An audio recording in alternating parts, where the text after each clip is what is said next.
நடிகர் விஜய் அரசியலில் நுழைந்துள்ளார். தமிழக வெற்றிக் கழகம் என்று தனது கட்சிக்கு பெயர் சூட்டியுள்ளார். இது கட்சி ஆரம்பிச்சிட்டாரா?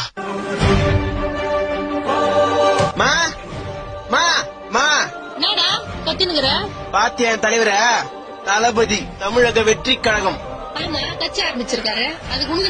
எனக்குனாவா பாத்து பேசு. நான் ஒரு அப்கமிங் எம்எல்ஏ. என் தலைவர் முதலமைச்சரான ஒரு ரசிகனா இருக்கிற நான் யாரு? வருங்கால எம்எல்ஏ. என்ன வெற்றி பையன் தான் சொன்னது இவ்வளவு நாளா. இன்னும் கொஞ்ச நாள்ல பாரு, பாட்சினர் காரர் தான் வருவேன், பாட்சினர் காரர் தான் போவேன், ஒயிட் அண்ட் ஒயிட்ல தான் சுத்துவேன். மீறி ஏதாவது பேசினா கைட்டா மாட்டி என் கட்சி ஆளுங்க வச்சு குத்துவேன். ஆமா, எப்ப பாரு நீ என்ன தண்ட சோறு தான் திட்டுவ. இன்னும் கொஞ்ச நாள்ல டெய்லி மக்களுக்கு இலவசமா சாப்பாடு கட்சி ஆபீஸ் ஓபன் பண்றேன்.